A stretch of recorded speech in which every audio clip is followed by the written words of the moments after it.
You know, folks have been facing a certain amount of uncertainty over the last few weeks, whether it's the 401ks, the tariff situation, education, Social Security, cost of living. And this can take a toll on a person's mental health. So although most of us cannot control any of those issues, we can actually control how we respond to it. So we have some practical ways this morning to lower our anxiety levels with relationship guru, Dr. Kirsten Lynn-Seal. Thanks so much for coming in. It's lovely to be here. Yeah, I know in your clients, you have seen anxiety rise just over the past decade as we have seen, lots of anxiety in our public spaces. Indeed, indeed. And it really spiked with the pandemic. So 5 years ago, and this is when, this is actually one of the things I'm going to talk about is a meditation practice, which again, everybody gets to choose, but that I've found really helpful. Because the thing is, basically, like you said, there are some things we can control and then there's some things we can't control. And understanding the difference between the two helps us know how we can manage the things we can control. How do you handle that? Things you can't control. I mean, that's the million-dollar question. Right, right. So what you have to do in this moment is to take the things you can't control and just put them over here for now and think about the things you can. Okay. And the things you can, I like to think of as coming in 3 buckets. Basically, one is actual actions you can do, things you can say, people you can reach out to, whatever, whatever.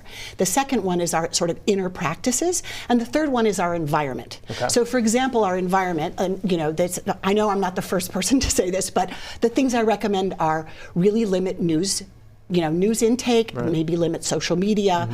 Those 2 things are really important, and also think about then sort of how your own environment looks, right? If you have people you can reach out to, if you've got your social support going on. So those are sort of the outer things. And then within that, I guess, would be the actions, being able to say something to somebody, like deciding, here's what I'm going to say, or maybe you have a particular professional relationship that you need to change because of a variety of reasons. Sure.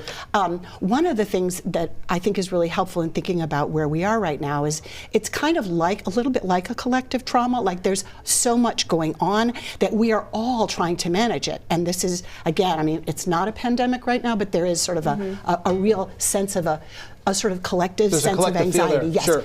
The thing about anxiety is it really lives in our body. And so the practices that and I'm actually going to invite you to join me. Let's do it. Let's do it, because you were talking about the meditation practice that you do yourself. Yes. So the meditation, right. So there are some very good apps. I like the one it's now called Happier.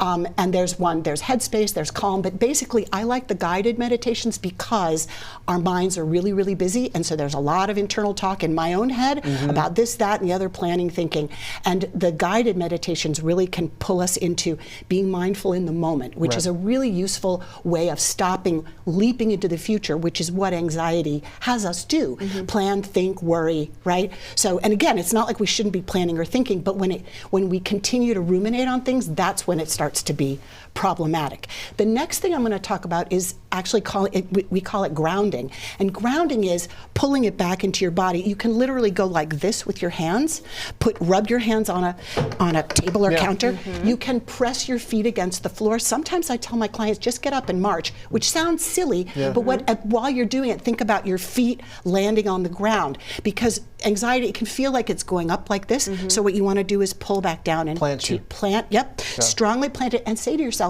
I'm standing firmly on the ground. I am here. I am in my body. That can be a very important intention to have. And then the last thing that I would invite everybody to join us with, to join us in, is a breathing exercise. There are a bunch of different breathing exercises. The one that I like a lot, which literally calms our nervous system, is called straw breathing. And what it is, you just breathe in a regular breath, but you breathe out as if you're blowing through a straw, and you want to have that be a slower out breath than in breath. So let's all together try 3 just on our own time.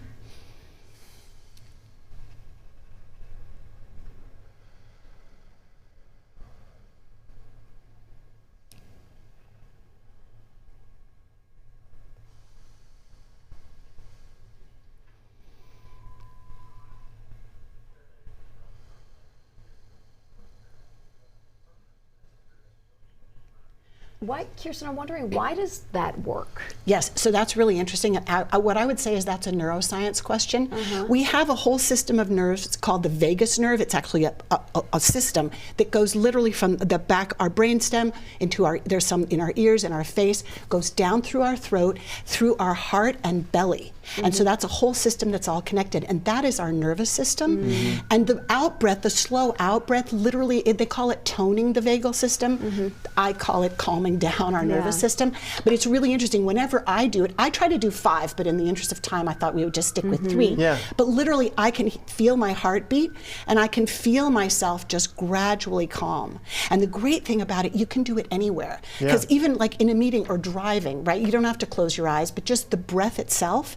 And it's so helpful to have a particular set of tools that, especially if something happens and you're just like, oh no, you know, when you feel this rising sense of panic, I mean, that's what panic disorder starts from, right, is becoming super anxious. Then you become afraid of feeling super anxious, and it's that fear that it makes it sort of go on and on and turn into an actual disorder. But then again, that 30 seconds, though, that 30 seconds, you're able to center yourself just through your breathing and find yourself again. Yes, and really easy. I mean, I use all of these tools myself, and of course teach all my clients. Okay, breathing, grounding, meditation. Yes. Kristen, thank you so much. Great stuff.